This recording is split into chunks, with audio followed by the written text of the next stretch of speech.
A ver, sí, ya se escucha. Bueno, pues muy buenos días. Como lo pude expresar hace unos minutos en la inauguración de este coloquio, estamos aquí reunidas y reunidos para intercambiar y compartir inquietudes en torno a nuestras investigaciones. Y más precisamente ahora en torno a la temática poder, cuerpo y sexualidades.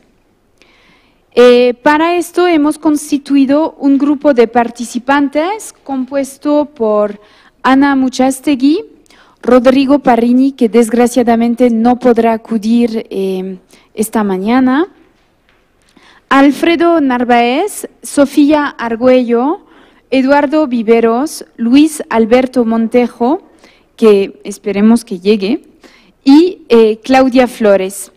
Excepto Ana, quien es una colega cercana al PIEM, todas y todos son egresados, no eres egresada, ¿verdad? Todas y todos son egresados o en vía de serlo muy pronto, en el caso de Sofía, del doctorado en Sociología del CES o de la maestría del PIEM. La idea que comunicamos a nuestros invitados de esta mesa fue que hoy nos presentaran los grandes ejes de sus investigaciones que han realizado hasta la fecha, aludiendo tanto a los alcances como a los puntos ciegos. De manera deliberada hemos pedido que fueran intervenciones breves de 8 a 10 minutos cada uno para dejar tiempo para la discusión. La idea de la mesa, sobre todo, es el del conversatorio también, ¿no? Entonces se puede reaccionar entre ponencias, ¿no? Sin hacer más larga esta introducción, empezaremos por la presentación de Alfredo. Alfredo, ¿sí? ¿Vas tú? Buenos días. Quiero presentar a Alfredo Narváez Lozano, quien es maestro en estudios de género por el programa interdisciplinario. Pero, ¿Ya se escucha? no. Bueno, quiero presentar a Alfredo Narváez Lozano y darles los buenos días. Alfredo es egresado de la maestría en estudios de género, tiene el grado de maestro por el Colegio de México y es licenciado en comunicación con especialidad en filosofía por la Universidad Iberoamericana. Él ha trabajado sobre temas de género, sexo, preferencias sexuales, políticas públicas y medio ambiente. Es para mí una gran satisfacción saber que Alfredo ejerce la docencia, porque esto nos da una idea pues de que el trabajo que hacemos aquí pues tiene una continuidad hacia las nuevas generaciones. Él es profesor en Centro, Universidad de Diseño y Estudios Creativos y también es periodista. Muchas gracias, Alfredo. Muchas gracias, muy honrado estar aquí. Bueno, mi trabajo sobre mi investigación actual, después de salir de egresado, trabajé en el gobierno federal y mujeres y con CONAPRED. Fue un shock en muchos sentidos. Después de varios años entré al sector privado, ahora trabajo en una agencia de publicidad que se llama John Walter Thompson y ahí soy investigador y quiero mostrar que tiene que ver el género con la publicidad y creo que tiene que ver mucho. Y bueno, la siguiente, por favor. Bueno, esa es la empresa donde estoy trabajando. Bueno, es la historia de la empresa que es muy antigua, tiene ya más de 100 años. Bueno, y en 1908, quizás lo más notable, fue la primera agencia de publicidad que contrató a una primera directora creativa. O sea, desde hace muchos años las mujeres trabajan fuertemente en publicidad. Y en la publicidad, pues la idea es que está un pensamiento muy diverso, ¿no? Siguiente. Y bueno, también pues hay una gran política de diversidad dentro de la empresa, ¿no? En todo tipo, porque es una empresa global, ¿no? Entonces no puede haber discriminación de ningún tipo dentro de la empresa y eso a mí me gusta mucho. es algo que sufrí un poco en el gobierno. Siguiente. Y bueno, el tema también de las mujeres es muy valioso. La gran parte de las directoras en la empresa son mujeres, ¿no? Siguiente. Y también el tema de diversidad sexual. Hay días para celebrar la diversidad sexual también en Walter Thompson, ¿no? Siguiente. Y bueno, ¿cómo se hace la publicidad? Cada vez más se hace con un grupo diverso de personas. Eso es como un chiste, pero es muy cierto. O sea, todos, mi jefa es española, mis colaboradores son uruguayos, hay gente mexicana, hay hombres, hay mujeres, hay jóvenes, hay maduros, hay de todo, ¿no? Siguiente. Y bueno, este es un caso muy fuerte, como la agencia tuvo que cerrar en Alemania con los nazis porque mucho de la gente que trabajaba en la empresa era judía, ¿no? Entonces prefirió cerrar la empresa que se mantuviera ahí, ¿no? Entonces cerró puertas. Entonces, siguiente, por favor. Bueno, siguiente, voy a lo más importante, siguiente. Bueno, entonces, bueno, Walter Thompson ha trabajado temas de género desde hace mucho tiempo y antes era pues con una forma muy tradicional, como ven aquí para Cruz Roja, era una publicidad para Cruz Roja, ¿no? Para tener voluntarias. Esto ya tiene como 100 años, pero ahorita voy a ir a la parte que me interesa más. Siguiente. Esto es publicidad más cercana que hemos hecho en temas de salud para mujeres. Y bueno, sí se muestra el tema de una forma muy gráfica, pero también es una publicidad que queremos que tenga cierto impacto. Entonces, siempre la idea es que sea directa y sin rodeos, ¿no? Siguiente. Y bueno, también para temas de masculinidad, se ha trabajado poco el tema, pero aquí tenemos una muestra y sí, a veces no con la eficacia que se quiera, pero bueno, aquí un pequeño ejemplo. Siguiente.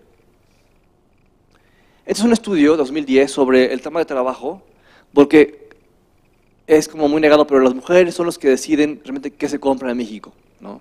Y creo que eso, el tema de la sociología de la compra, es algo poco trabajado, creo.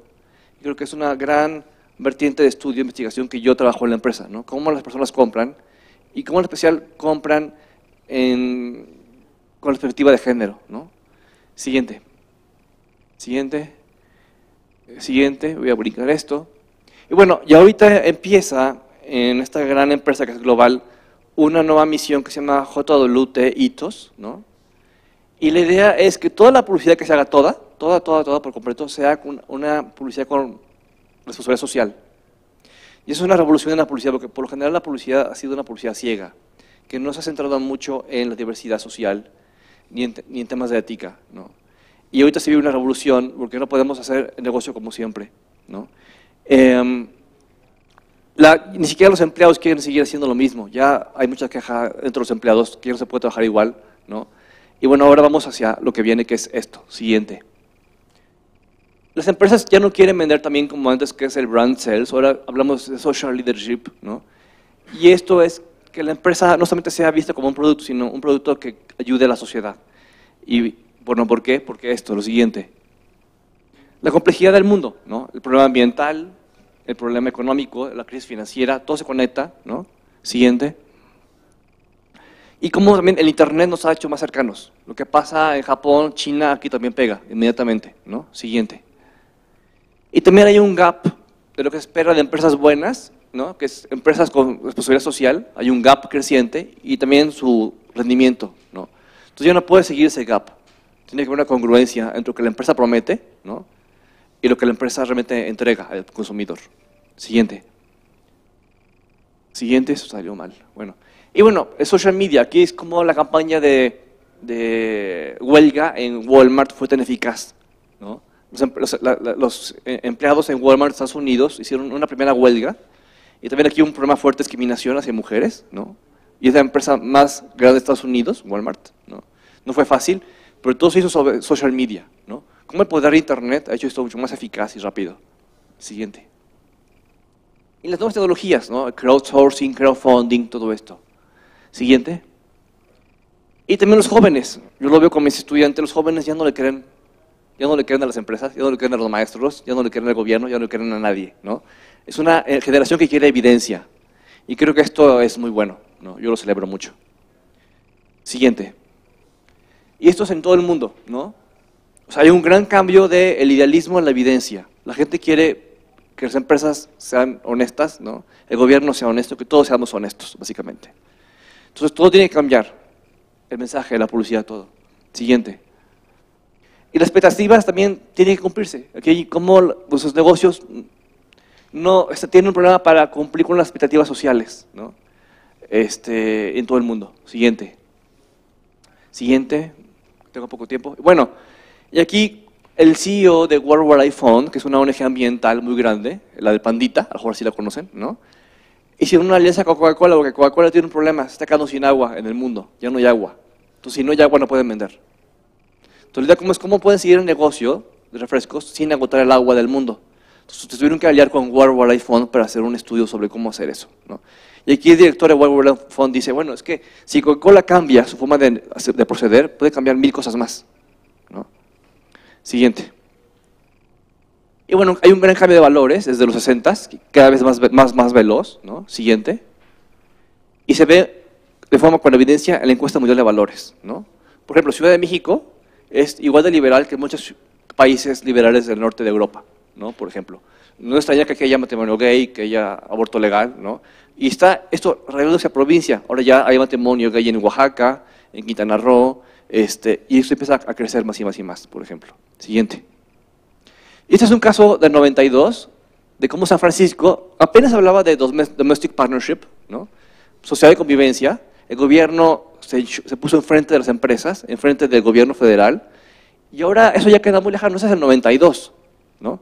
Y ahora ya que haya temas como el matrimonio gay en Uruguay y cosas así, como algo nunca se ha pensado, habla de cambio tan rápido, global, ¿no?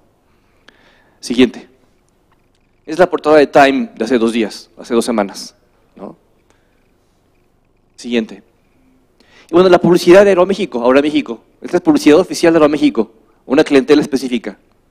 Esto ya es aquí y ahora, ya es real, ¿no? Y esto es parte de cómo hacer que la publicidad piense en la gente que nunca había pensado, ¿no? También. Siguiente. Este es Body Shop, ¿no? El tema de que la moda ya no se fije en los mismos estereotipos de siempre, ¿no?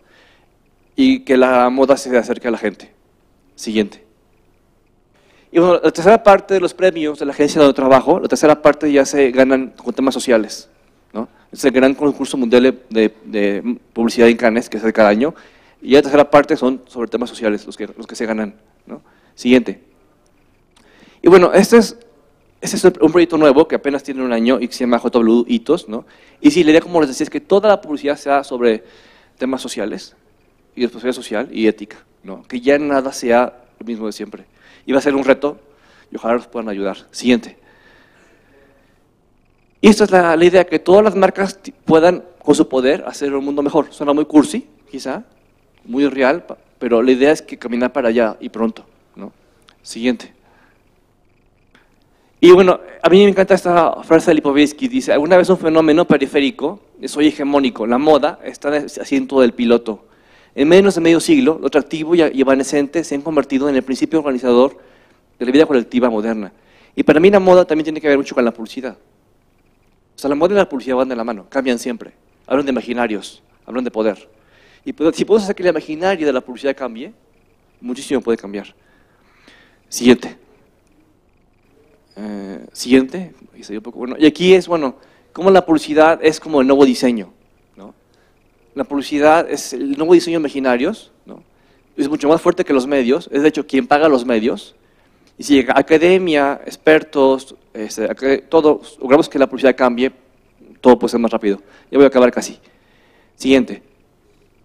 Es una ingeniería que yo creo que todos podemos aprovechar, de pensamiento, de pensamiento, de negocio, de todo, de empresa, hasta el capitalismo mismo.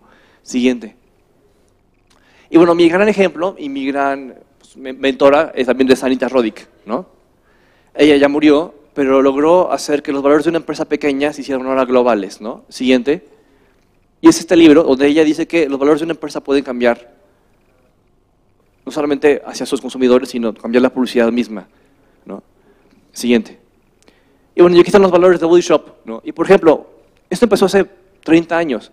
Y esto de Against Animal Testing, a la izquierda, se tardaron 30 años, pero ahora ya es ley en toda la Unión Europea. Ya por ley, en la Unión Europea ya no pueden probar en animales, ¿no? Entonces, lo que antes era idealismo de una empresa, ahora ya es ley en todo un continente, ¿no? Entonces, creo que también este cambio puede combinar. Siguiente. Y aquí está, es la portada de Business Week. Y las empresas saben que el futuro es de las mujeres, porque ellas deciden qué se compra, ¿no? Y de las mujeres del sur, las mujeres de Brasil, de India, de Nigeria, de México. Y si logramos que esas necesidades de mujeres y de diversidad sexual y de niños, de todos, sean atendidas de una forma ética y responsable, yo creo que todo puede cambiar mucho más rápido. Entonces mi trabajo aquí es investigar, ¿no?, lo que esas mujeres quieren, ¿no?, cómo lo quieren, y que las empresas puedan atender eso de una forma responsable y diversa y de la mejor manera posible. Gracias.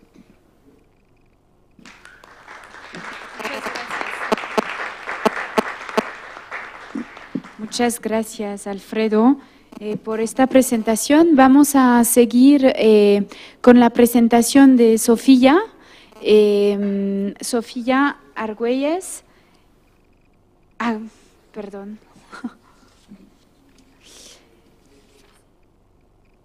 Ok, de acuerdo. Y pasaremos a la discusión, pero después, ¿no? Entonces, Sofía Argüello, perdón, y a ver, Gabriela la va a presentar. Bueno, también me da mucho gusto que en esta mesa haya participación de egresadas y egresada del CES. Sofía terminó su tesis y muy pronto la defenderá, y es una tesis en sociología donde el género es un eje muy importante. Sofía Argüello también es licenciada en Sociología y en Ciencias Políticas por la Pontificia Universidad Católica del Ecuador y maestra en Ciencias Sociales con especialidad en Estudios de Género por Flaxo, Ecuador. Tiene varias publicaciones relacionadas con el tema de su tesis, voy a mencionar algunas: el proceso de politización de la sexualidad, identificaciones y marcos de sentido de la acción colectiva, que recientemente apareció en la Revista Mexicana de Sociología, y tiene otra publicación titulada El Closet y el Estado, Ciudadanías Sexuales en Ecuador y Bolivia, que también se publicó muy recientemente en el libro Las deudas abiertas de América Latina, publicado por Claxo, Argentina. Muchas gracias, Sofía.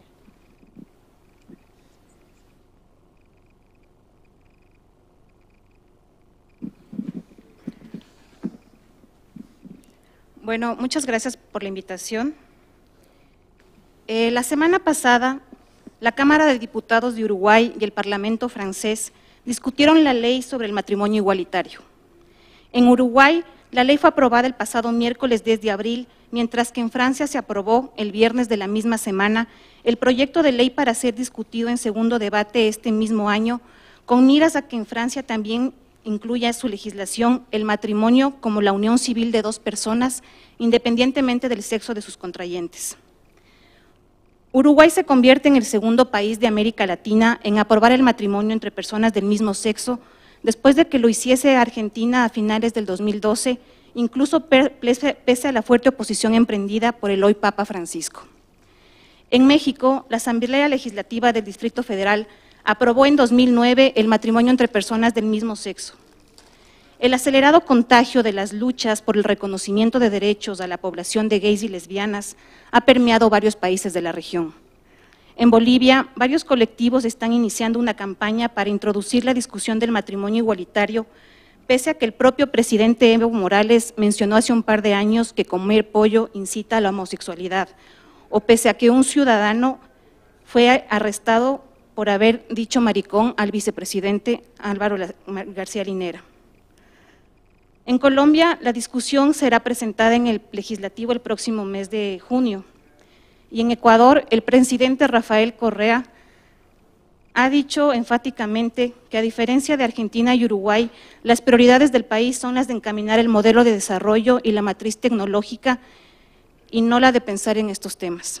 Sin embargo, fue sorprendente escuchar en su breve discurso de reelección del pasado febrero una disculpa pública por haberse referido a la población LGBT de gays, lesbianas, transexuales en forma peyorativa, recalcando la importancia de vivir la igualdad en la diferencia.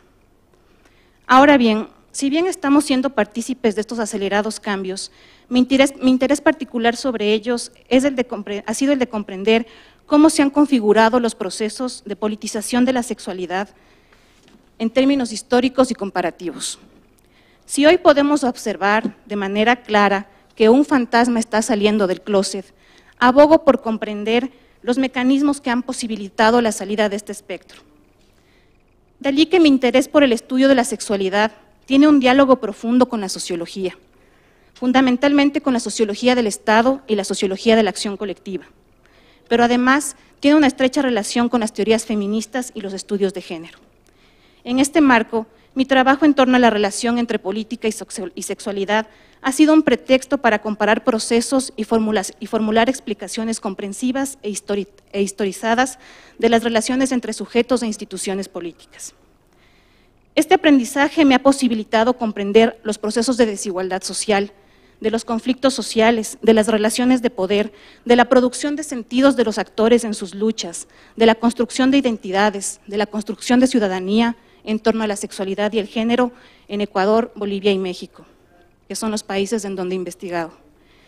De allí que mi interés es distanciarme, siempre en un diálogo crítico, de los estudios queer que tanto han marcado los estudios de la sexualidad. Apuesto por estudios que, tomando en cuenta un sostenido diálogo con la sociología de la sexualidad y los estudios de género, se centren en las categorías de acción colectiva y ciudadanía, para poner a dialogar la indisoluble relación analítica entre agencia y estructura. Mi interés principal ha girado en torno a los procesos de politización, la construcción de identidades y las transformaciones de los estados. Metodológicamente, el modelo analítico que vengo desarrollando, y espero ampliar en el futuro, me permite construir comparaciones y así controlar las explicaciones que formulo. He tenido la suerte de haber hecho trabajo de campo en 3 países y mi agenda de investigación a mediano plazo es ampliar el número de casos a través del método comparativo y del método del caso extendido. Considero que la línea de la sociología política, de corte histórico y procesual, de la mano de Barrington Moore, Charles Steele y Ted Scopolo, entre otros, abre preguntas de investigación sobre la relación analítica entre política y sexualidad. Asimismo, el análisis comparado de 3 países me ha permitido plantear la necesidad, cada vez más urgente, de comprender la diversidad y la heterogeneidad de América Latina. En el estudio comparado entre Ecuador y Bolivia, pude observar elementos analíticos que no fueron visibles en el ejercicio comparado entre Ecuador y México. Asumo esta diferenciación porque las similitudes de los procesos políticos de la región andina no se asemejan a los procesos políticos mexicanos, estos últimos marcados, por ejemplo, por acelerados y tempranos procesos de urbanización y globalización que no se vivieron en los países del sur. Esta trayectoria de mi investigación inició hace más de 10 años con mi tesis de licenciatura, cuando investigué sobre la construcción de las identidades de mujeres lesbianas en un espacio organizativo de la ciudad de Quito. Posteriormente, en mi investigación para tesis de maestría, realicé una etnografía multisituada para observar las formas de reproducción de estigmas en torno a la homosexualidad. En esta investigación le di peso al entendimiento de los mecanismos de resistencia de varios jóvenes gays y lesbianas frente a los estigmas y formas de discriminación que vivían en el sistema escolar, el espacio público, los espacios organizativos de pares y sus propias familias. A partir de estos trabajos quedaron algunas hipótesis que me interesaban retomar en futuras agendas de investigación. Si bien era y sigue siendo necesario realizar estudios que desesencialicen las identidades sexuales, comprendidas como construcción social, faltaba comprender que las identidades no son del todo fluidas y que están estrechamente articuladas en estructuras de dominación de género y mecanismos de estratificación sexual que reproducen desigualdades sociales. Gracias a una beca de Claxo, pude realizar una investigación comparada entre Ecuador y Bolivia, sobre cómo estas formas de desigualdad social relacionadas al género y la sexualidad podrían ser entendidas en las políticas estatales y su constante negociación y negación con las luchas de las organizaciones LGBT y de otros actores sociales, como colectivos de mujeres, iglesias, grupos conservadores, partidos políticos, etc. Finalmente, con la investigación para mi tesis de doctorado del Centro de Estudios Sociológicos, pude afinar el modelo explicativo a través del estudio de los procesos de politización de las identidades sexuales en Ecuador y México. Los resultados de este trabajo me llevaron a concluir que no es posible hablar de manera homogénea de los movimientos sociales y que es demasiado riesgoso, en términos analíticos, celebrar y atribuir los logros en la consecución de derechos a los movimientos sociales. Resulta que las formas de politizar la sexualidad no se presentan de las mismas maneras a lo largo del tiempo en un mismo caso y entre diferentes casos. Resulta que estos procesos están atravesados por innumerables relaciones de poder que evidencian efectivamente que sobre la sexualidad y el género operan de manera diferenciada las estructuras de dominación y las jerarquías sexuales. En estas escalas de estratificación sexual no son lo mismo los intereses y sentidos en juego de quienes politizan una identidad gay, de quienes politizan una identidad lésbica o una identidad trans. No operan de la misma manera porque en esos intereses entran en juego desigualdades sociales marcadas por el género y la clase. En un mismo tiempo y espacio, por ejemplo, en México de los años 60 y 70, no era lo mismo el activismo homosexual conformado mayoritariamente por una élite intelectual que las experiencias de vida de las travestidas de la Ciudad de México que ejercían el trabajo sexual. Estas últimas discriminadas no solo por la sociedad en general, sino también alejadas de esos activistas homosexuales para quienes era difícil mirar su diferencia sexual en el espejo de esos homosexuales lúmpenes. En este marco, cuando volvemos la mirada a los recientes episodios en relación a la consecución de derechos en torno al matrimonio igualitario, debemos prestar atención a, uno, que son el resultado de procesos complejos, articulados en relaciones de poder entre los estados y los actores colectivos que deben ser historizados. Y dos, que a pesar de que se evidencian en contra de órdenes normativos que han regulado la sexualidad, como ha sido poner en jaque una de las instituciones heterosexuales por excelencia como el matrimonio, se están reproduciendo igual ahí dentro de esa diferencia, jerarquías sexuales y sociales. No todas las parejas del mismo sexo poseen las condiciones materiales para casarse, heredar, acceder a la seguridad social o adoptar. Estamos hablando, siguiendo a Verena Stolke, sobre la necesidad de seguirnos preguntando cómo se reproducen los mecanismos de desigualdad naturalizada, que ha atravesado lo más natural e imputable de los seres humanos y que casi nunca está en discusión, el sexo biológico. En este contexto, las agendas pendientes de la sociología deberían estar enmarcadas en realizar análisis críticos no solo en torno a la sexualidad no normativa, sino a la sexualidad en términos más amplios. Pienso, por ejemplo, que aunque estamos viendo nuevos bríos en relación al matrimonio, aún falta por estudiar cómo se regulan los cuerpos y específicamente cómo los estados regulan las vidas de las personas transgénero. Muchos estados siguen patologizando estas identidades, personas a quienes les es imposible acceder a un documento de identificación civil solo por el hecho de que su sexo biológico y sus nombres impuestos en el nacimiento no se equiparan con su estética corporal.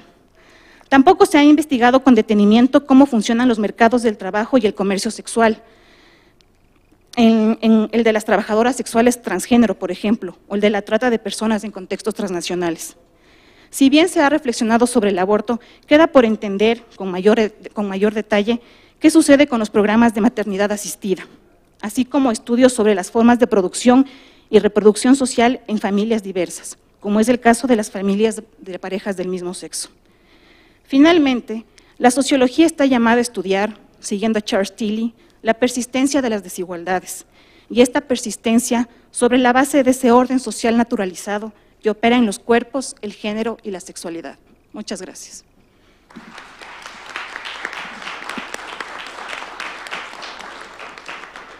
Muchas gracias. Pues seguimos con Francisco Eduardo Viveros.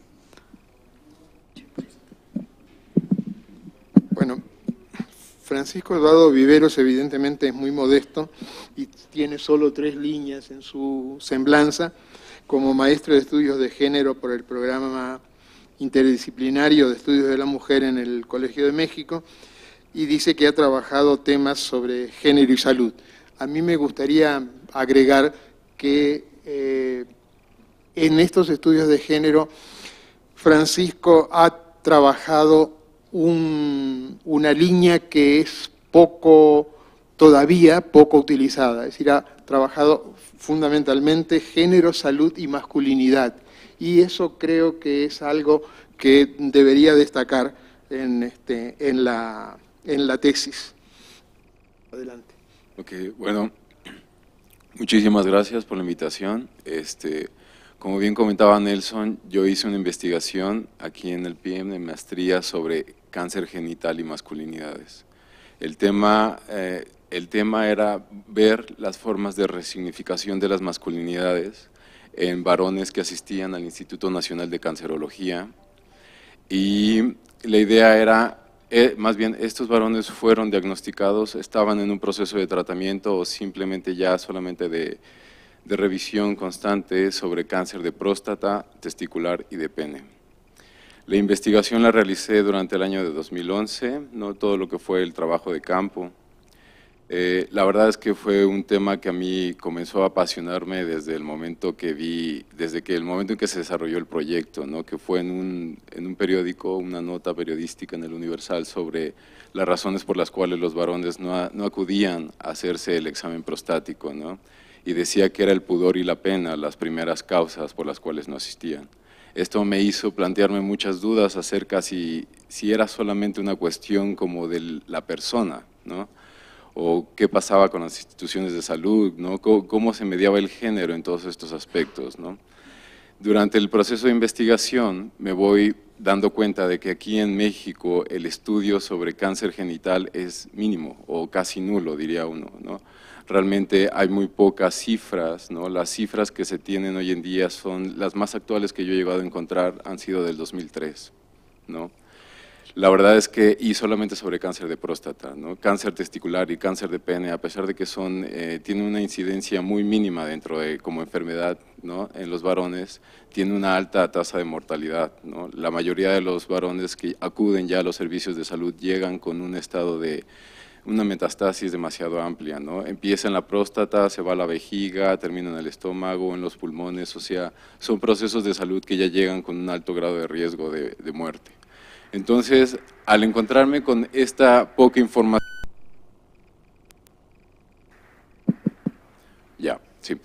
empiezo a investigar sobre estos mismos temas de cáncer en otros países, ¿no?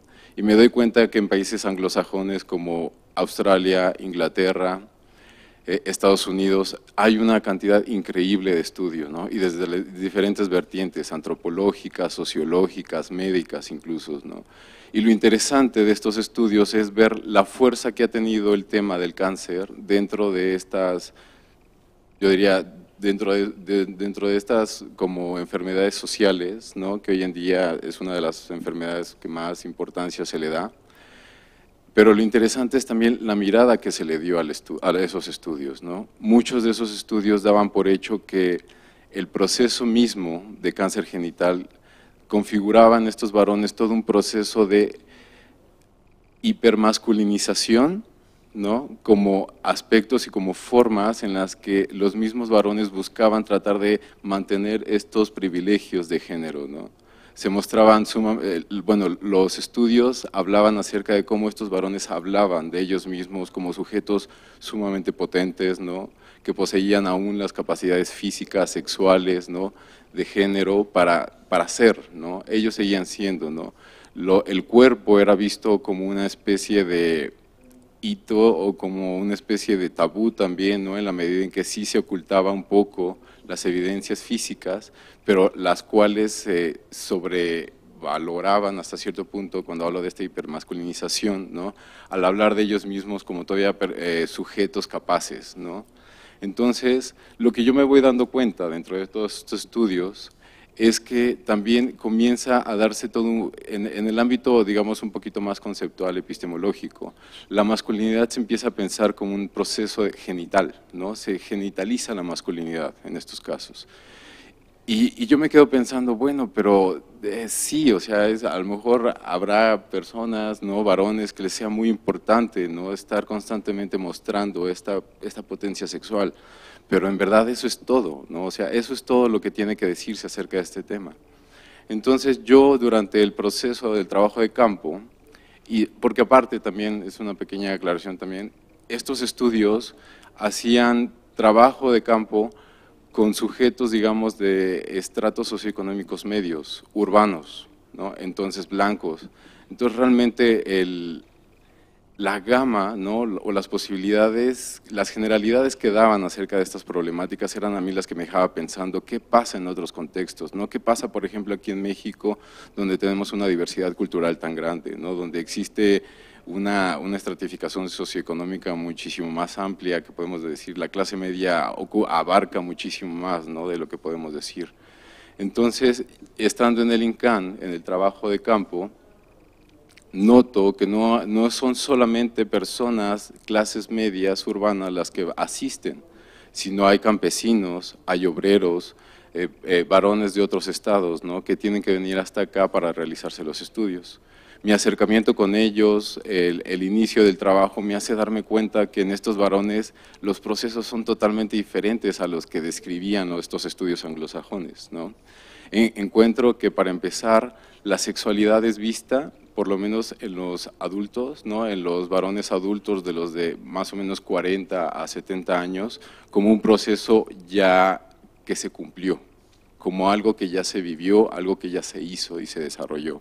Y en los jóvenes, sobre todo porque entrevisté alrededor de 10 jóvenes con cáncer testicular, quienes hablaban de la sexualidad, pero no como un evento o como un proceso sumamente importante en sus vidas, sino más bien lo que ellos hablaban de su experiencia era como el proyecto, este proyecto posmoderno, o sí, yo diría de buscar tener mejores estudios, tener un mejor trabajo, poder tener más dinero, poder crecer intelectualmente, poder ser mejores personas, ¿no? La sexualidad como que se desdibujaba mucho, y eso es una de las primeras cosas que me llamó la atención, porque en los estudios anglosajones era el punto en el que siempre se enfocaban, ¿no? Me encuentro también con el hecho de que para estos varones lo importante es el trabajo y el rol de proveedor.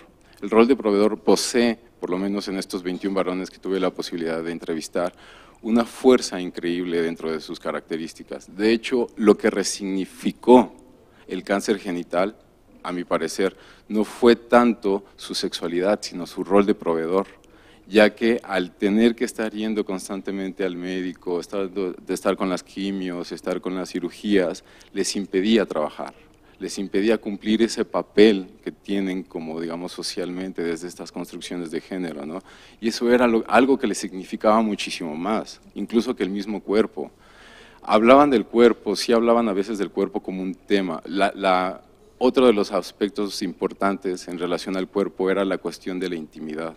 Construían una intimidad mediada muchas veces por el secreto, lo que se podía y no se podía decir, lo que se le contaba o no a los pares, ¿no? Quiénes tenían conocimiento de lo que sucedía, ¿no? Cómo se sentían ellos ante la extirpación, por ejemplo, en el caso de 2 varones del pene, en muchos de los casos de los jóvenes de alguno de los testículos, ¿no? O incluso también de los de cáncer de próstata. Entonces empezaron a desarrollar espacios de intimidad consigo mismos y hacia los demás, en los que el secreto formaba parte de esta intimidad, ¿no? Otro de los aspectos que a mí me llamó muchísimo la atención y fue algo que eso sí no encontré en ninguna de las investigaciones o artículos hechos anteriormente, fue el tema de las emociones. Las emociones vinieron a ser un eje muy importante dentro de la vida y dentro de las experiencias de estos varones y el cáncer genital. Las redes de apoyo, el reencuentro con la paternidad, ¿no? El encuentro con la pareja, ¿no? En este caso su esposa, representó algo muchísimo más importante, ¿no? Empezaron incluso a desarrollar ejercicios de reflexión en torno al dolor que los otros también y las otras también podían sentir a causa de sus propias acciones. Y eso es algo que los hacía y los hacía querer cambiar sus propias prácticas de cuidado. Comenzaban a desarrollar nuevas habilidades, nuevos acercamientos a la paternidad, por ejemplo, ¿no? Con su esposa. Lo interesante, por ejemplo, con la esposa es que se desarrolló una dinámica muy interesante porque yo como que pude encontrar 2 categorizaciones acerca de las mujeres, ¿no? La esposa y las otras, ¿no? Que eran las parejas sexuales, ¿no? Entonces era muy interesante ver cómo la esposa cumplía, o por lo menos era descrita y se describía como en este papel de atender, ¿no? Atendía a los hijos, atendía al marido, atendía a la casa, se encargaba de cuidar, ¿no? De prever, de ver, incluso hasta de uno de los varones me encantó el comentario que hacía, porque incluso hasta lo hacía llorando, ¿no? O sea, era un sentimiento muy fuerte y un agradecimiento muy grande que le tenía a su esposa por estar con él, por apoyarlo, por estar cumpliendo ese papel de esposa, ¿no? Y cuando yo le preguntaba acerca de su intimidad, ¿no? Sus relaciones sexuales, cómo era su sexualidad, era muy interesante porque siempre estaba como entredicho, ¿no? Esta parte de como el honor de la esposa, ¿no? De no hablar mucho acerca de esa intimidad porque es la esposa, ¿no? Mientras tanto las otras mujeres que alguna vez fueron novias, parejas sexuales, sí se podía hablar de ellas, ¿no? Entonces fue también un aspecto muy importante dentro de esta investigación, algo que en los otros estudios, ¿no? Anglosajones, como que, yo no sé, ¿no? O sea, la verdad es que también me intriga mucho saber por qué se elige ese tipo de información para hablar acerca de un tema como la salud, ¿no? Cuando yo me estoy encontrando con que hay otras vertientes incluso muchísimo más fuertes, ¿no? Sí hay, obviamente sí llegué a detectar cosa que no desarrollé tanto dentro de la tesis, que tenía que ver sobre aspectos de salud pública, ¿no? O sea, sí hay una carencia muy grande acerca de programas de salud dirigidos hacia los varones, ¿no? Hay campañas, ¿no? Hay campañas de detección de cáncer de próstata, pero son campañas que se hacen generalmente anualmente o incluso se deja pasar un poco más de tiempo, ¿no?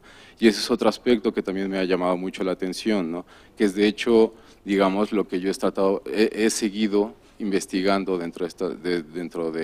siguiendo esta línea de investigación, ¿no? Las emociones como un camino, como una vía, como para entender también procesos de salud, y en este caso de cáncer genital, pero también la cuestión de ¿qué es lo que pasa o qué es lo que hace que no existan estos programas, ¿no? Hay todo un debate, ¿no? Acerca de los derechos, ¿no? Acerca de los recursos, las luchas feministas que se han hecho en torno a conseguir espacios, ¿no? Que se den estos accesos, ¿no? Hacia la salud de la parte de las mujeres, y también me ha hecho pensar un poco en dónde quedan, ¿no? Esos espacios para los varones, sin tratar ni de justificar ni de empezar a poner en contra, ¿no? O a empezar a hacer una lucha por lo que pasa, ¿no?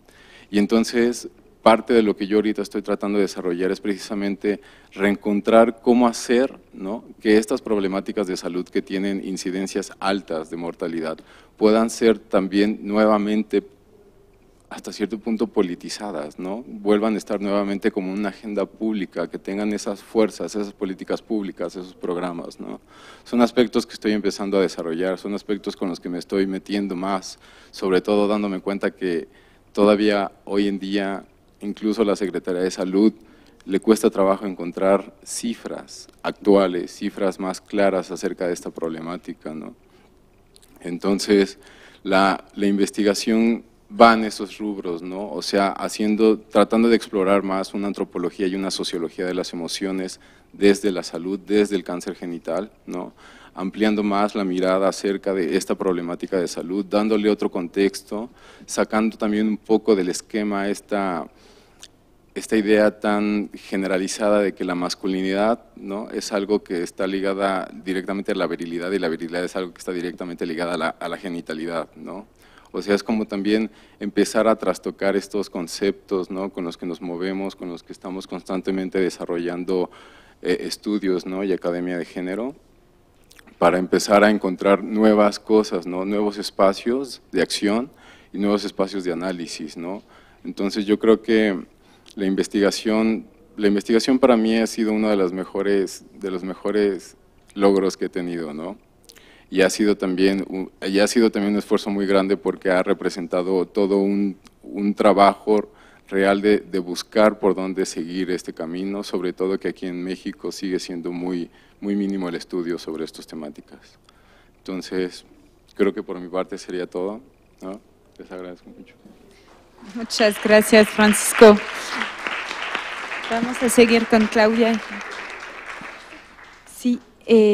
Pues vamos a seguir con Claudia Flores. Claudia Flores es maestra en estudios de género por el programa del Colegio de México y licenciada en sociología por la UAM Xochimilco. Posee un diplomado de políticas públicas y perspectiva de género y ha trabajado en la Facultad Latinoamericana de Ciencias Sociales, sede México. Sus líneas de investigación son género, poder y sexualidad, cultura organizacional y política pública, masculinidad y religión. Actualmente se desempeña como consultora especialista en género, colaborando en el área de políticas públicas y presupuestos públicos con enfoque de género en equidad de género, y con el Instituto de Liderazgo y Formación Simone de Beauvoir. Adelante. Pues bueno, yo quisiera iniciar agradeciendo al PIEM, a Karine, a Gabriela, a Ana Muchastegui, que no está, pero espero que regrese, Nelson, pues la oportunidad de poder estar aquí festejando estos 30 años del PIEM. Al ser egresada, creo que compartimos todos los compañeros pues grandes momentos formativos, personales, en esta casa de estudios que es el Colegio de México.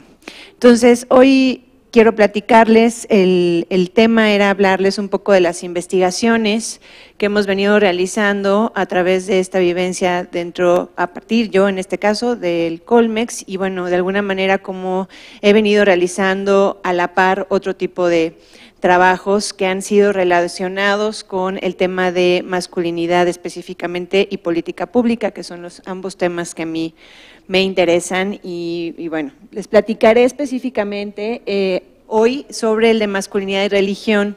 ¿Por qué este tema? Porque es el tema que ha sido, desde mi punto de vista, más trabajado por mí, ¿no? En términos como académicos, mucho más desde la investigación.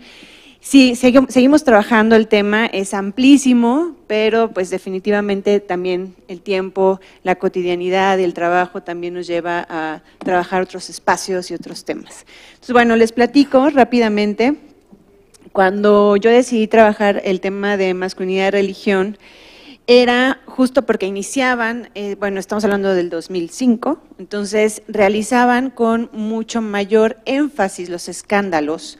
Empezaron a surgir todos los escándalos de las demandas de todo lo que pasó alrededor del escándalo Marcial Maciel, que sabemos que es toda la pederastia, toda este cuestionamiento de la sexualidad, de las perversiones, de la homosexualidad, porque bueno, al interior de la iglesia tenemos que ir hablando también de los valores eclesiásticos, que no necesariamente son los valores laicos o los valores de los sujetos concretos como hombres. Entonces, el problema es que dentro del discurso de la iglesia, lo perverso, lo oscuro, lo malo, está relacionado ampliamente pues con la diversidad, con las mujeres, y bueno, de ahí se desata toda una serie de escándalos que ya conocemos. Entonces, a mí me interesaba mucho trabajar, no el tema de la pederastia, porque el abordaje me parecía a mí, era muy amarillista, era escandaloso, era poco profundo. Entonces, a mí me interesaba más darle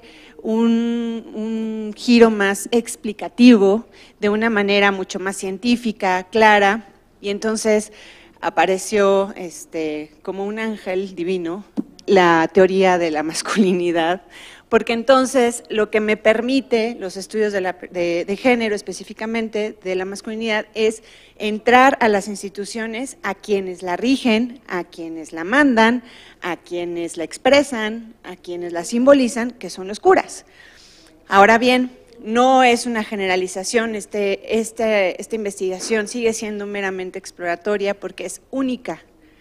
Hasta donde yo sé y hasta donde hemos investigado los académicos que han trabajado conmigo y yo, ha sido única en su clase. Han habido trabajos más en un sentido político, más en un sentido de demanda crítica hacia los sacerdotes, pero como una manera de explicar su identidad y el porqué de la actuación o del discurso o de la acción de estos seres, es único, todavía no existe, y fue un gran problema al momento de investigar porque no hubieron antecedentes. Entonces la construcción del objeto fue pues ahora sí que propia, aprendiendo del acierto y del error, y seguramente puede modificarse y puede caminarse de diferentes maneras, porque al entrar a la religión es un fenómeno integral muy complejo, son discursos, lenguajes, símbolos completamente diferentes a la cotidianidad o a quienes no estamos inmersos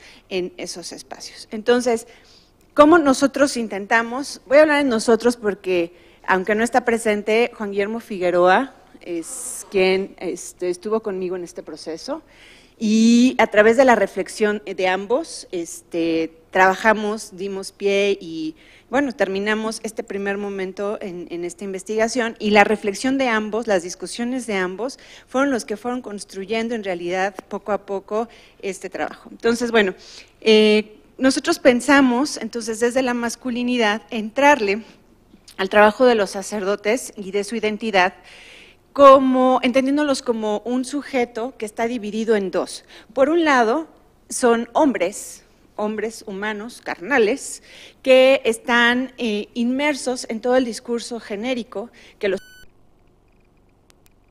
ya han venido platicando en las otras investigaciones, que son claras, ¿no? La llamada masculinidad hegemónica tiene ciertos valores que supuestamente deberían de compartir todos los hombres. Digo supuestamente porque también es cuestionable, ¿no?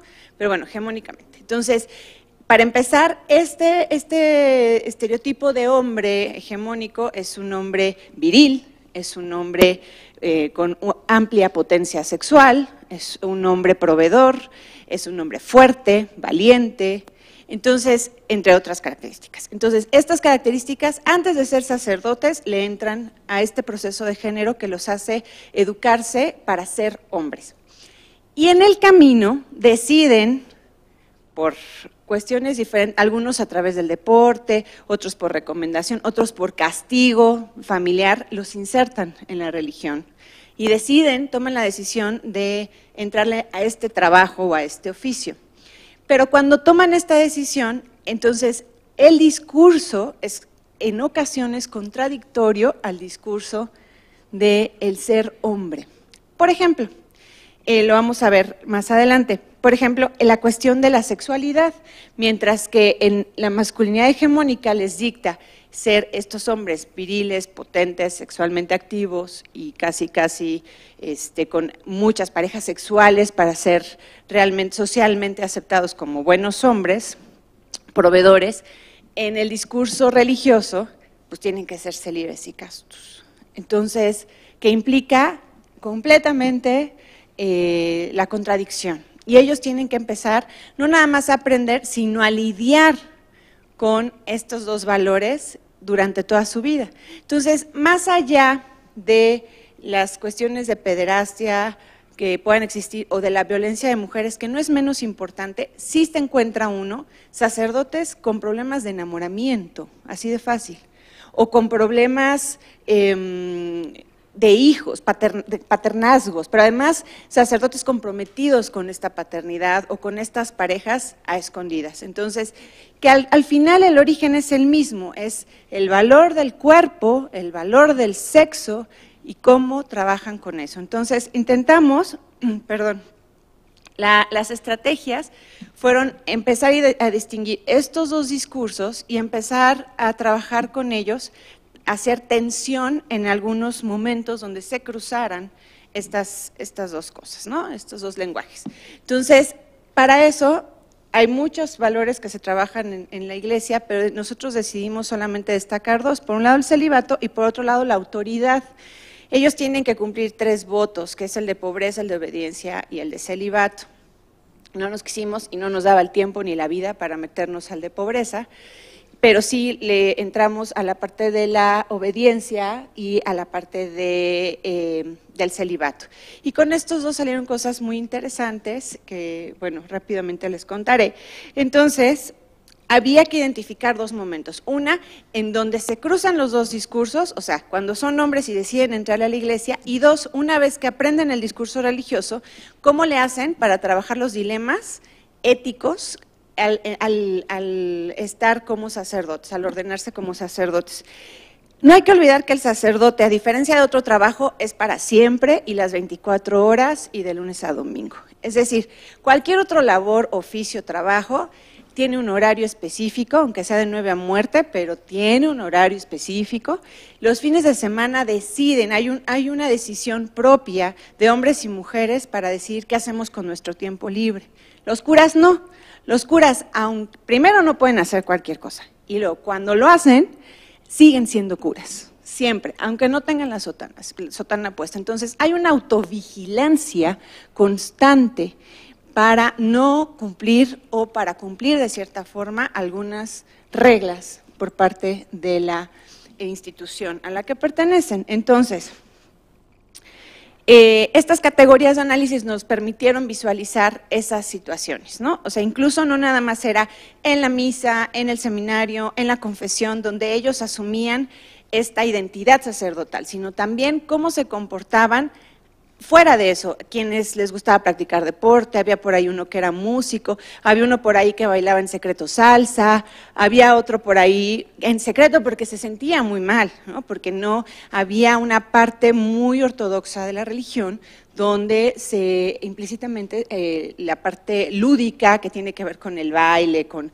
toda esta expresión corporal, pues bueno, era completamente negada para ellos. Entonces lo hacía a escondidas y además asumía que lo hacía muy bien y le gustaba mucho, que no lo iba a dejar de hacer y que hasta ahí llegaba el pecado, ¿no?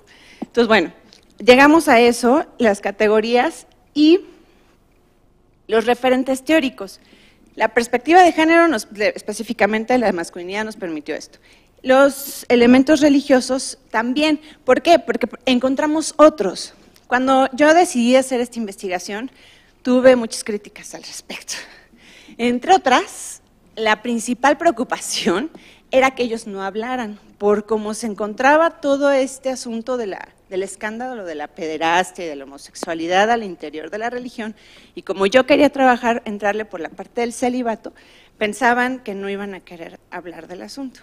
Oh, sorpresa fue cuando las entrevistas que yo tengo en mi poder, hay entrevistas hasta de 5 horas, sin interrumpir de ninguna manera, donde el cura habla y habla y habla y habla y sigue hablando de cualquier cantidad de cosas. Entonces, parecía un hallazgo para nosotros importante, era que ellos tienen mucha necesidad, como están acostumbrados y entrenados para escuchar, nadie tiene la posibilidad de sentarse a escucharlos a ellos de manera personal.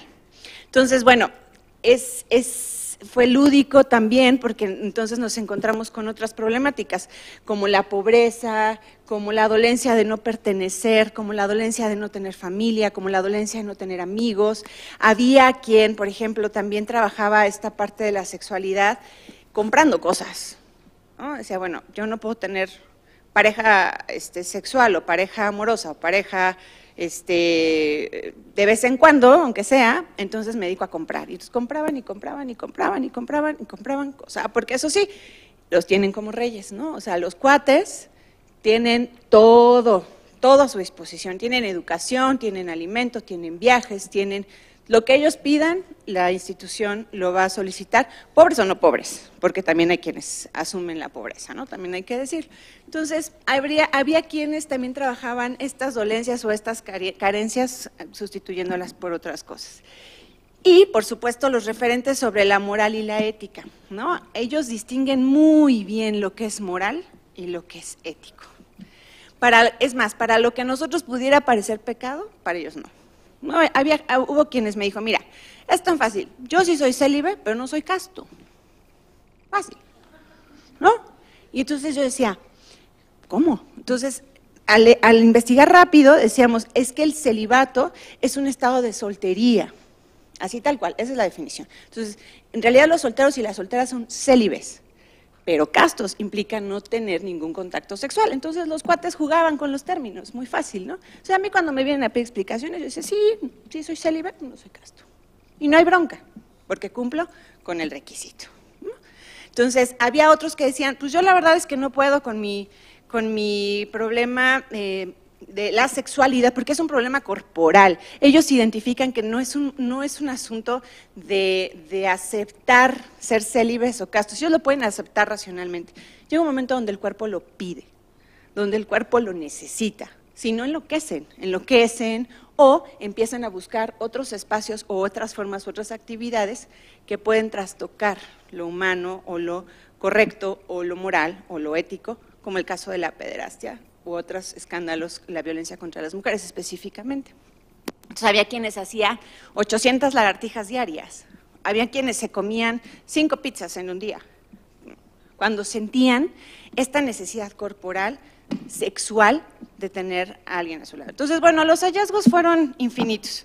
Entonces, los aportes de esta investigación me parece que es innovadora porque no existe, porque es otra manera de explicar el fenómeno, porque nos acerca a la religión a través de quienes simbolizan y quienes la trabajan y quienes se dedican a cuidarla, que son los sacerdotes, como sujetos genéricos. 2, es actual porque sigue habiendo todo este problema de estos escándalos, esta manipulación, todo este problema que ha desatado en los últimos años. Bueno, la última fue la renuncia de Benedicto, ¿no? O sea, en realidad, todo este problema al interior de la institución, la crisis institucional está ahorita aguda, entonces es actual, es reveladora porque nos revela otros panoramas, otras caras de la problemática que no se encuentra en los libros, en las revistas, y que solamente se encuentra trabajar con ellos cercanamente.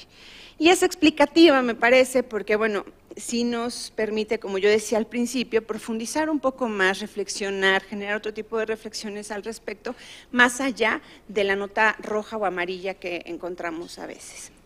Ahora, las limitantes es exploratoria, ¿no? Este tema nos da para hacer miles de millones de investigaciones, porque además el tipo de la institución de la Iglesia Católica está integrada por cualquier cantidad de tipos de sacerdocio, de congregaciones, de órdenes, y cada uno es diferente, cada una tiene sus valores diferentes, cada una tiene sus misiones diferentes, sus lenguajes diferenciados, sus problemáticas muy específicas, entonces nos daría la vida.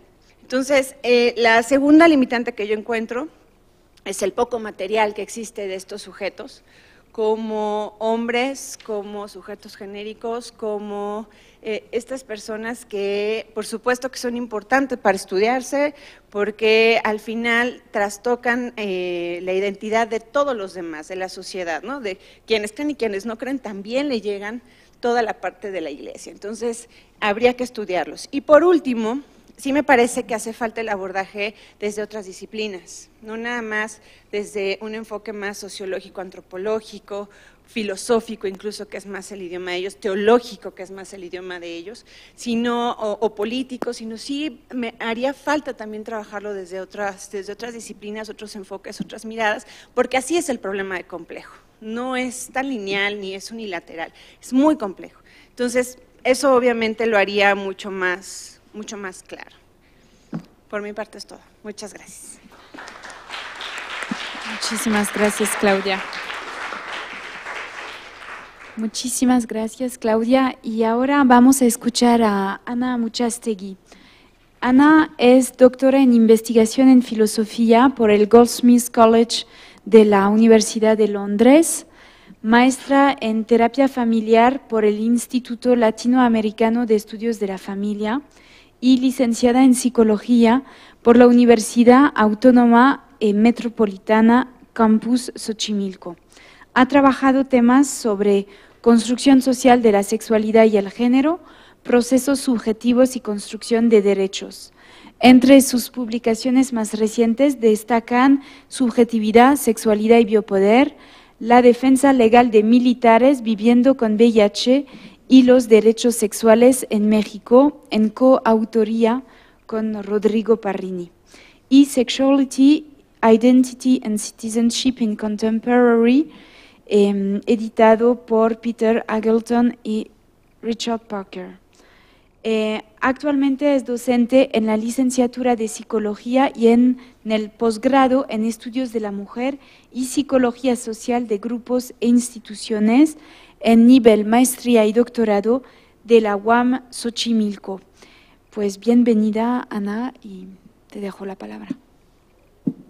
Pues antes que nada, muchas gracias por hacerme el honor de ser la única no egresada del PIEM que está en esta mesa. No sabía yo que ese era mi contexto, pero sí agradezco mucho ese lugar y creo que para lo que estoy aquí es en realidad para hacer una celebración de los 30 años del PIEM, que ha sido una instancia personal de interlocución desde hace 20 años que trabajo en investigación y que ha generado en México un espacio de legitimación del tema del orden de género como un tema de investigación académica, y muchos les debemos mucho a quienes han sostenido este espacio. Así que primero que nada, pues para mí es una celebración estar aquí.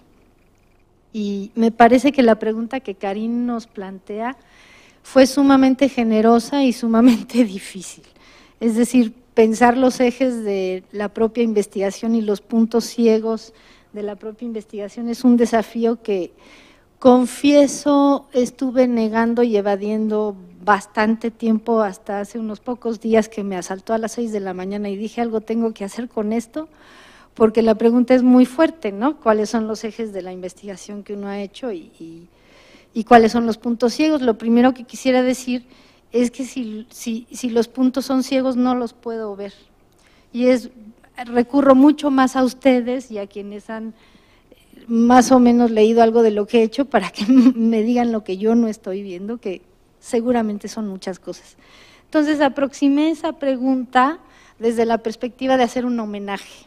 O sea, decidí, a ver si me da tiempo, porque seguro no me va a dar tiempo, no podría yo terminar de agradecer a toda la gente que ha participado en que la investigación que yo hago sea lo que es hoy en día, pero decidí aproximar esa pregunta como un homenaje.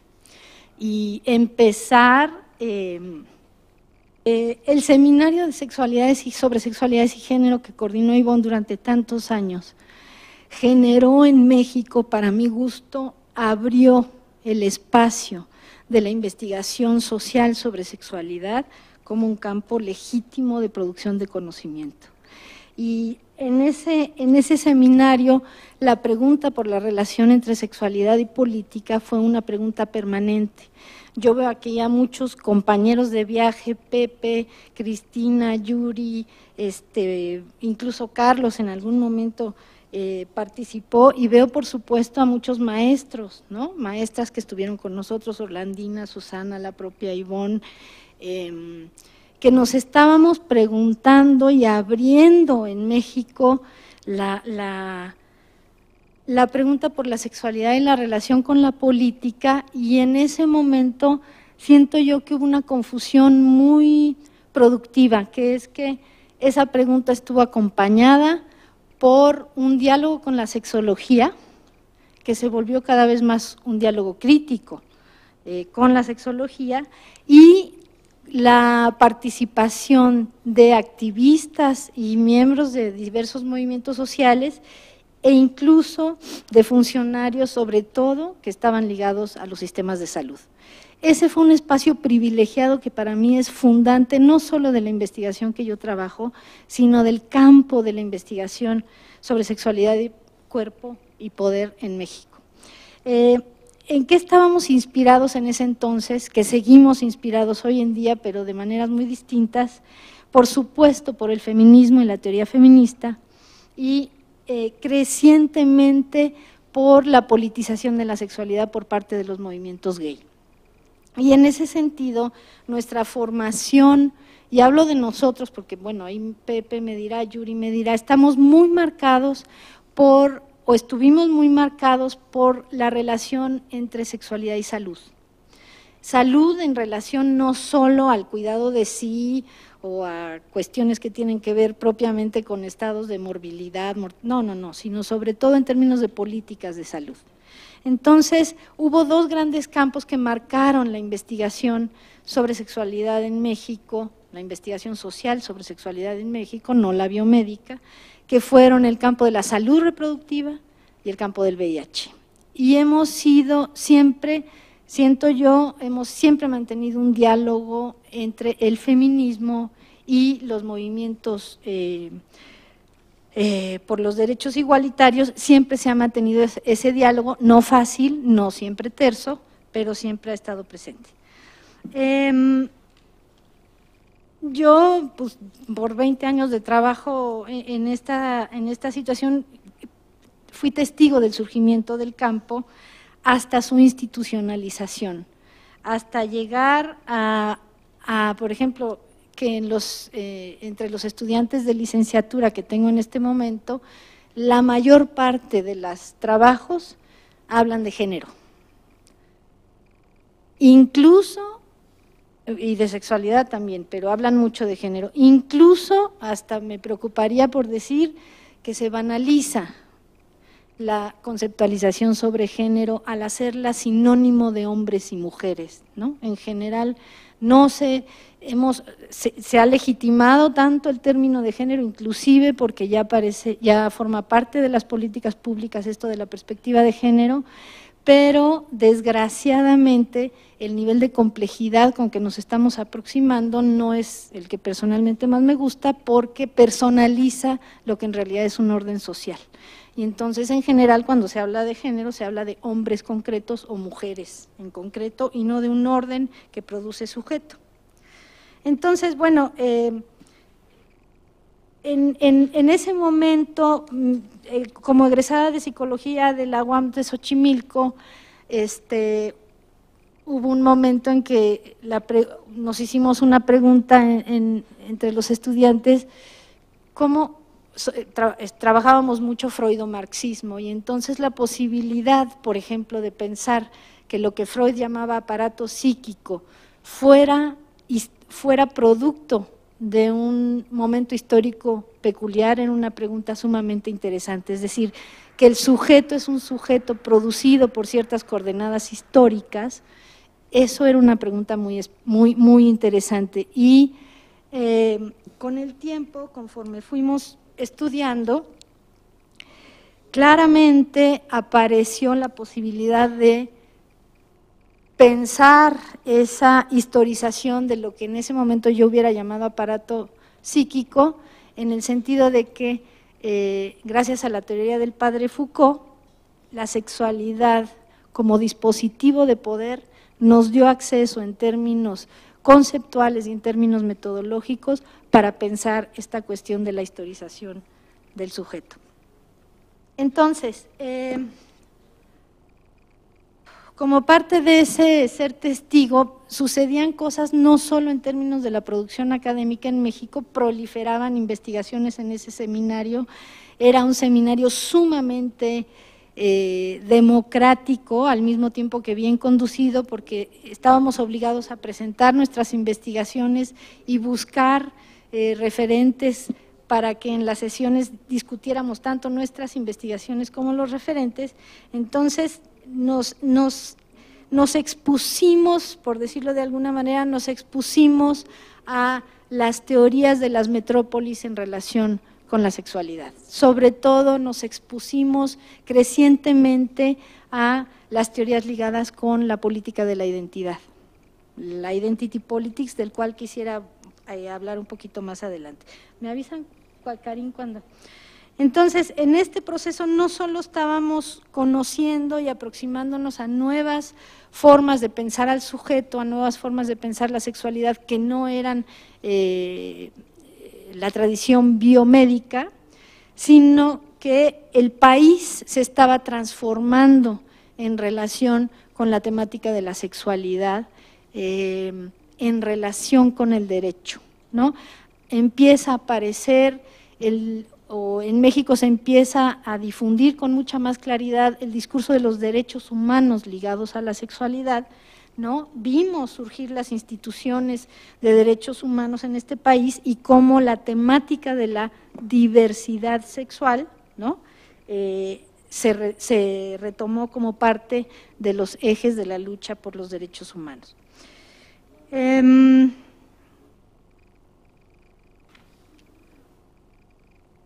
Esa posibilidad, o sea, mi primera aproximación a las lecturas de Foucault y la idea de la sexualidad no como lo más natural, de nosotros, sino justamente como lo contrario, como un dispositivo de poder.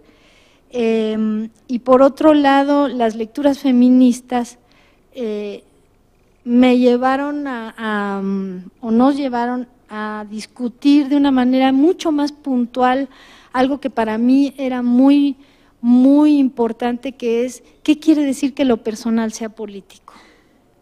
¿Qué significa que lo personal sea político? Pero acá en el seminario, y es algo que espero nos haya marcado a todos para el resto de nuestra existencia como investigadores, la pregunta por lo personal como algo político estuvo marcado por las particularidades de este país.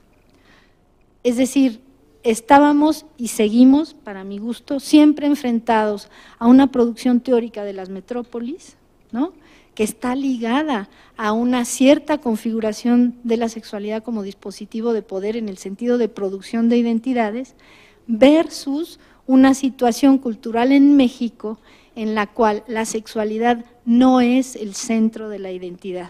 Y cuando escucho a Francisco narrar lo que cuenta, Francisco fue alumno mío, cuando escucho a Francisco narrar su trabajo y cómo los hombres no centran la identidad masculina en la sexualidad, sino en su función de proveedores, digo, en este país el género sigue siendo muchísimo más marcador de identidad que la sexualidad.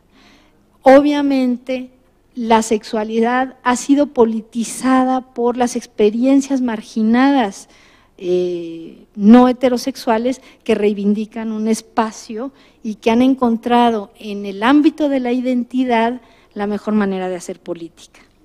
Pero, desde el punto de vista de lo que encontramos o de lo que hemos estado viendo en este país la sexualidad no siempre produce identidad. En este país el género tiene una marca fundamental para la producción de identidad, que coincido con Francisco, en el caso de las mujeres también, o de muchas mujeres, rebasa con mucho la centralidad de la sexualidad. 20 años no los voy a narrar, pero en todo caso, el campo estuvo marcado por el nacimiento también y el impulso de la radicalización del discurso de la salud reproductiva hacia el discurso de los derechos reproductivos, ¿no?, que consistió ya en una bandera de lucha global del feminismo, que por supuesto se expresó claramente en Beijing y antes un poco en Cairo, pero que permitió todavía de una manera más precisa hacer la pregunta por la cuestión de cómo lo personal es lo político. Más adelante en mi trabajo de investigación se empezó no en mi trabajo por supuesto, en términos globales la discusión se empezó a mover también de derechos reproductivos a derechos sexuales, y a pesar de que la formulación feminista habla de derechos sexuales y reproductivos, lo cual desde mi punto de vista lo que hace es subsumir la sexualidad a la reproducción y en un sentido reproducir el orden de género, cada vez más quedaba claro, por ejemplo, mi pregunta de investigación fue entonces, y lo sigo siendo ahora, cómo suceden los procesos de apropiación de los derechos en el campo de la sexualidad y la reproducción. Es decir, yo soy psicóloga social, ¿qué procesos subjetivos intervienen en que la gente se reconozca titular de derechos en el campo de la sexualidad y la reproducción? Entonces, esa pregunta que me formulé ya desde nos formuló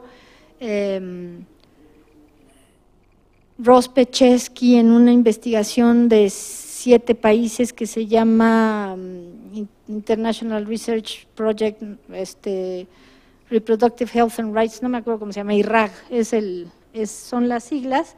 La pregunta por la formulación de los derechos reproductivos es una formulación del feminismo mainstream, del feminismo hegemónico, sobre todo anglosajón.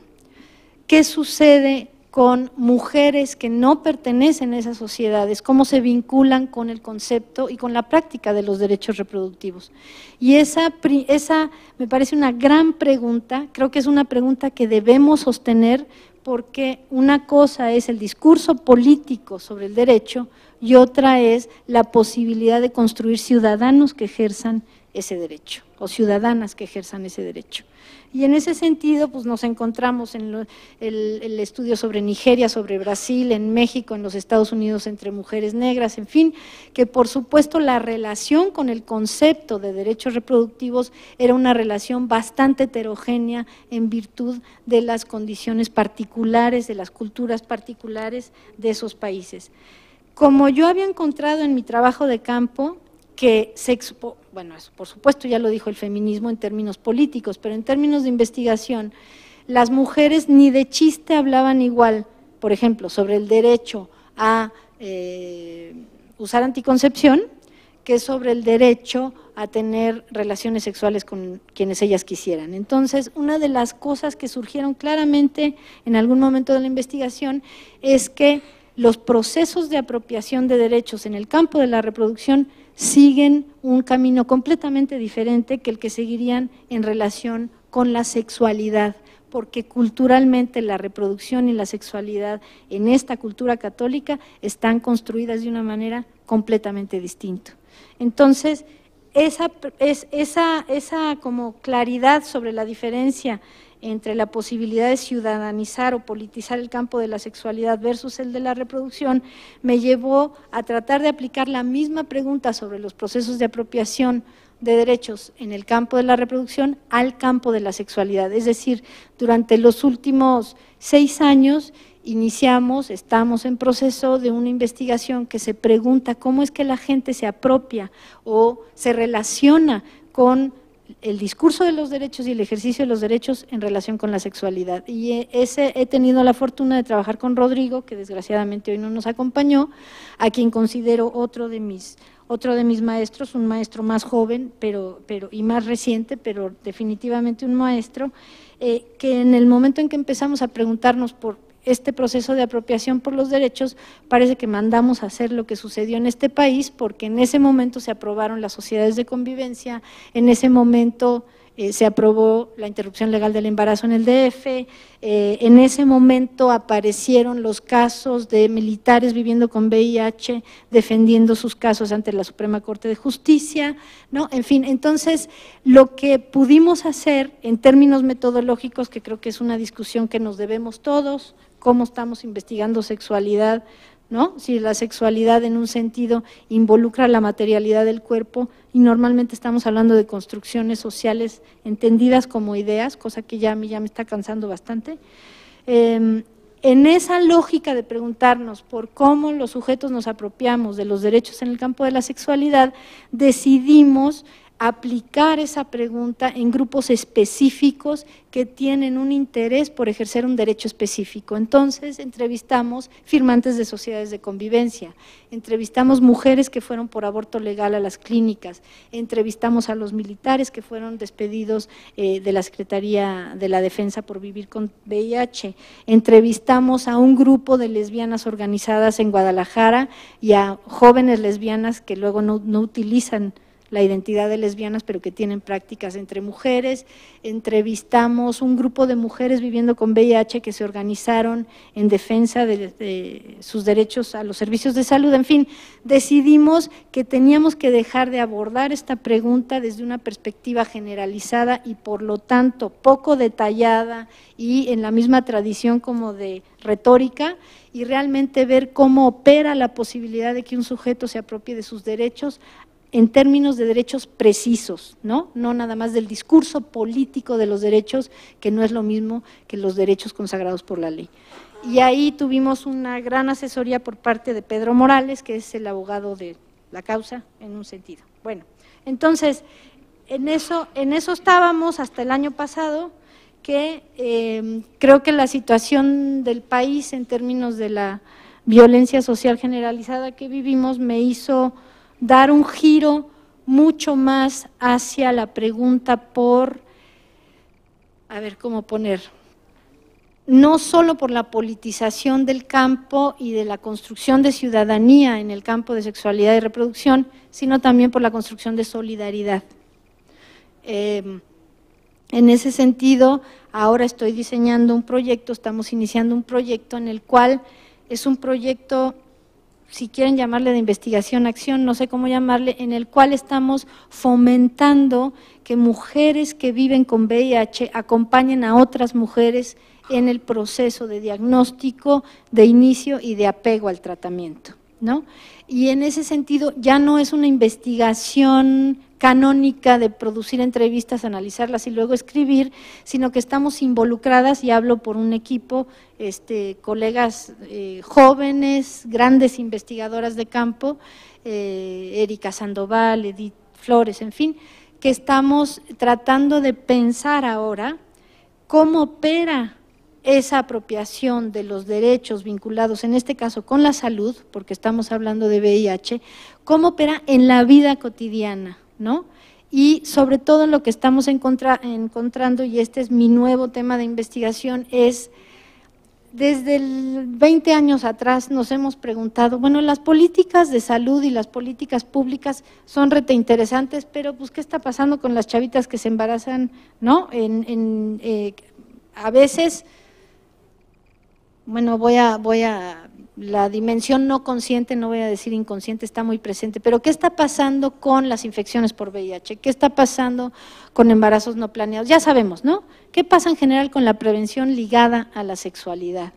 Y algo que nos encontramos sistemáticamente es que las políticas públicas se dirigen a un sujeto que no existe. Se dirigen a un sujeto racional, a un sujeto que toma decisiones sobre su cuerpo de una manera perfectamente coherente, a un sujeto que incorpora la información ligada con la salud de una manera como quieren que la incorporen los funcionarios de salud, ¿no? Y pácatelas, nos embarazamos, nos da VIH, aparece cáncer cervicuterino, papiloma humano, etcétera, ¿no? Lo que estamos encontrando, más bien la pregunta, lo que quisiera yo analizar a partir de este momento es cómo podemos volvernos los investigadores una especie de traductores, es decir, cómo se enfrenta el lenguaje de la experiencia del cuerpo con el lenguaje de la política pública y el mandato por la salud. Ahí hay un desencuentro fundamental. Y no esta investigación en donde otras mujeres están acompañando a mujeres que viven con VIH está mostrando de una manera espectacular las fallas, las fracturas, las distancias que existen entre esos dos mundos y cómo muchas veces los activistas, las activistas, lo que hacen es volverse traductores, ¿no? Entre esos dos mundos. Entonces, ese proceso de traducción es el que en este momento me tiene como más interesada y más apasionada, digamos. Ya no es una investigación de hacer entrevistas y escribir, es una investigación de tratar de acompañar y apoyar un proceso de organización y de solidaridad. Puntos ciegos no los veo, pero sí puedo hablar de algunos desafíos que son para mí cómo estamos colonizados por las teorías de las metrópolis en nuestro campo, ¿no? A pesar de que en este país llevamos 20 años de producir investigación sobre el asunto y no hemos tenido suficiente audacia, podría decir, o no nos hemos autorizado a dialogar con las teorías del norte, con las teorías de la metrópoli, que definitivamente yo podría decir que el dispositivo de sexualidad, como lo pensó Foucault, si pensamos en esos hombres que Francisco entrevistó, si pensamos en muchísimas coordenadas subjetivas en este país, no opera de la manera en que operaba o que opera en, por supuesto, los contextos históricos de sociedades hipermodernas o postindustrializadas. Y entonces, pues nada más lo único que quisiera yo decir es que para mí ese es un desafío, empezar a pensar de una manera menos colonial, ¿no? Recuperar mucho más lo que nosotros hemos producido, no solo en el país, sino en la región, y por otro lado, recuperar ejes de análisis, que también Francisco lo mencionó, como que nos permiten hacer una crítica implícita a esta teoría colonial, o colonial podríamos decir, que son, por ejemplo, clase, etnicidad, raza, cómo eso marca en nuestro país cualquier pensamiento, cualquier aproximación a la investigación sobre sexualidad. Y sí hay ejemplos en la región como Mara Viveros, como Vera Paiva, como Richard Parker, como muchos investigadores que retoman las realidades propiamente latinoamericanas, que son, en fin, muy complejas para pensar la sexualidad desde una perspectiva distinta. Entonces, espero haber hecho homenaje, y quise hacer homenaje a mucha gente que está aquí y que no está acá, pero agradezco a todos estos 20 años de acompañamiento. Gracias.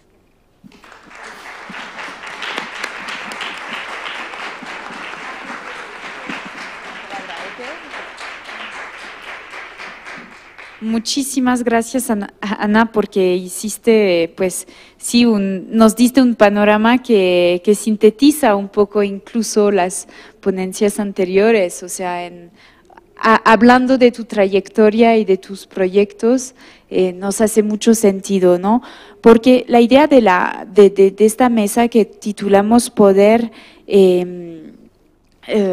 Cuerpo y Sexualidad era justamente ver un poco cómo trabajamos estos temas, ¿no? Que la sexualidad es corporal y no lo es, ¿no? Es política o no, ¿no? Puede ser religiosa, es también salud reproductiva, salud, o sea, es sinónima de salud también. También vimos sexualidades, desigualdad social, ¿no?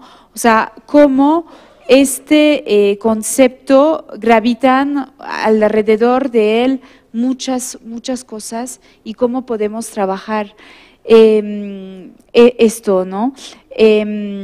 También la importancia de delimitar los sujetos que estudiamos, porque sí efectivamente la importancia del contexto que define qué es lo que vamos a trabajar. Y también guardamos tu sugerencia de trabajar cómo trabajamos la sexualidad, ¿no? A partir de metodológicamente, que eso es muy interesante.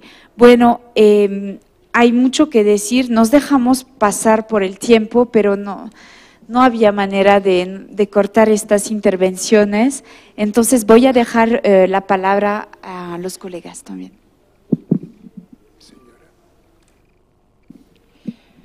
Bueno, tenemos muy poco tiempo y la idea es que nosotros comentáramos, reaccionáramos ante sus presentaciones, que son todas muy interesantes.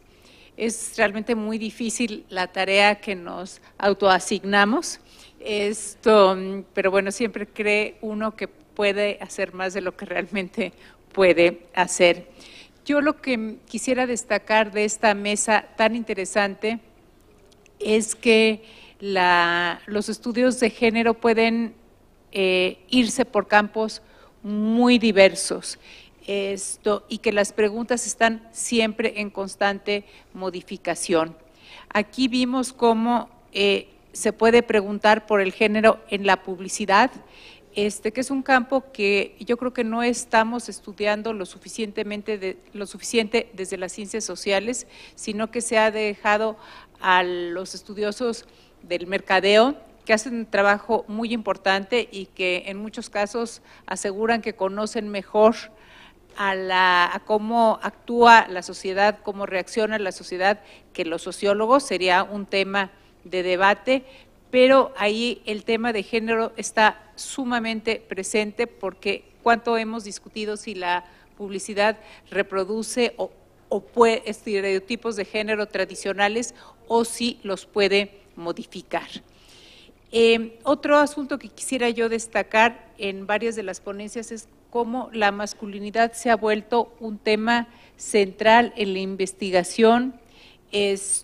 Aquí, desde la investigación sobre el sacerdocio católico, la investigación sobre la masculinidad depositada en la genitalidad masculina, pues creo que abren mucho estos caminos de investigación.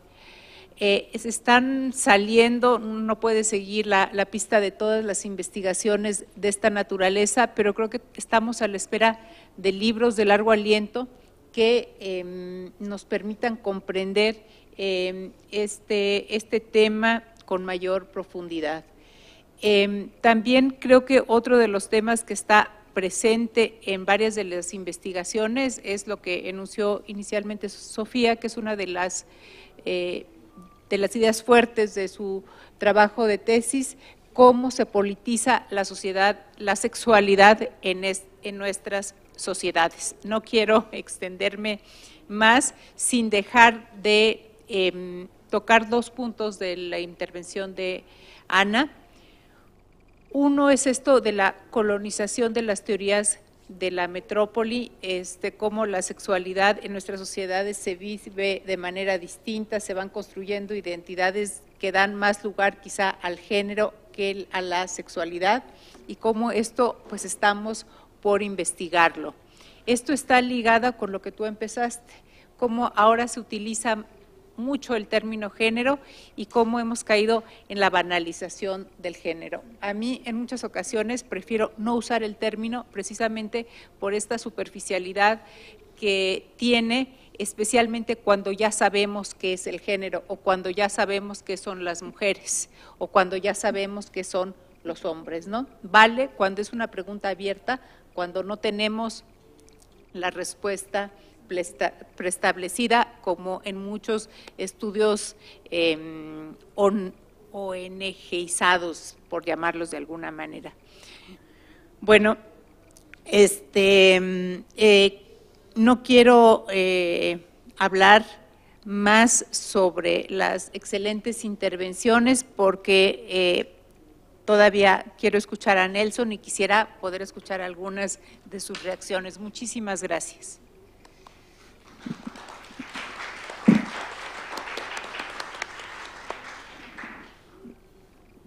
Bueno, como decía Gabriela, nos planteamos tareas que por lo menos yo no puedo cumplir totalmente, pero no son más que reacciones quizá en el buen sentido de la palabra, si es que tiene un buen sentido, pero reacciono frente a lo que han dicho ustedes. Me sorprendió mucho. El primer planteo de Alfredo, no se me ocurrió jamás pensar en la publicidad enfocada desde el punto de vista que tú la estás planteando, y me parece una cosa muy interesante y necesario de reflexionar. Lo de Sofía, bueno, por razones particulares docentes ya lo conocía, pero me parece muy importante la preocupación no solo de la politización, sino de la comparación. El hecho de historizar el problema en tres sociedades que aún latinoamericanas son distintas, me parece que es un punto muy importante a tener en cuenta. Después quiero, con respecto a eso, referirme a una cosa que señaló Ana. Lo de Eduardo a mí me gusta mucho, también por razones particulares, si ustedes quieren, pero me parece muy bueno porque es un poco una ruptura de que género es igual a mujeres. Es cierto que hay una ruptura, pero también es cierto que no la tenemos en cuenta muchas veces. Si uno empezara a hurgar en la cabeza de cada uno de nosotros, casi seguramente en alguna parte de ese disco duro hay un archivo que dice género igual mujeres. Y me parece bueno que se trabaje género en términos de alguna configuración en cada una de las sociedades de ciertas identidades, ciertas prácticas que no necesariamente, y ahí estoy totalmente de acuerdo con Ana, tienen que reducirse a una visión de hombre-mujer. seguimos muy pendientes del pensamiento occidental, que es generalmente blanco-negro, y nos olvidamos que por lo menos en las ciencias sociales lo más interesante son los grises, no lo blanco o lo negro. En lo de Claudia, lo que me parece muy bueno es cómo encontrar más allá del escándalo esa preocupación, y me parece interesantísimo este asunto de Célibe sí, castos quién sabe, porque plantea un problema interesante. Lo que sería interesante y valdría la pena es plantearse más allá de la Iglesia Católica y hacer también aquí una cuestión comparativa. Creo que si vemos otras organizaciones religiosas, podríamos pensar qué es lo que pasa en organizaciones que sí tienen presencia de mujeres, que sí admiten el matrimonio, pero que además tienen presencia de mujeres en términos de autoridades. Porque todo este asunto en la religión católica, lo que también habría que tener en cuenta, y estoy seguro que ustedes lo tuvieron en cuenta, es el odio a la mujer que tiene la Iglesia Católica. Es muy claro en ese planteo, y valdría la pena, porque detrás de esto hay una cuestión de esa palabra que se me escapa ahora por los ataques alemanes, en términos de cómo... No, el odio a las mujeres. Eso, gracias. La misoginia que plantea un tipo de cosas en este plano. Por último, el lindo trabajo de Ana. Para no ser demasiado largo, me voy a quedarme en 2 puntos. Me preocupa, estoy de acuerdo por un lado, y me preocupa por otro, este problema de la colonialidad. Porque si yo soy un poco viejo, y entonces recuerdo cuando las sociologías eran sociologías nacionales, y entonces recuerdo a Poviña con la sociología argentina, o a Ganón con la sociología uruguaya, y ahí podríamos seguir. Hubo una época en la que para solucionar eso lo que construíamos era una sociología que en realidad no tenía nada que ver una con la otra, y en el fondo no era más que chauvinismo de pequeña o de gran nación acerca de cuál es nuestra sociología. Hay un problema allí que está bien, no tenemos que luchar contra la colonización, pero la lucha contra la colonización empieza por plantear, reescribir esas teorías centrales, porque sin esas teorías centrales, confesémoslo, no podríamos explicar nada. Es muy difícil encontrar una cuestión de ese tipo. La teoría de la dependencia es un buen ejemplo. Ahí sí se pudo plantear desde América Latina. Pero los productores, los constructores de la teoría de la dependencia tenían una fuerte formación de esas teorías generales. Entonces, lo que a mí me parece es que sí hay que trabajar la sexualidad, el poder, la masculinidad, la feminidad, que no se habló,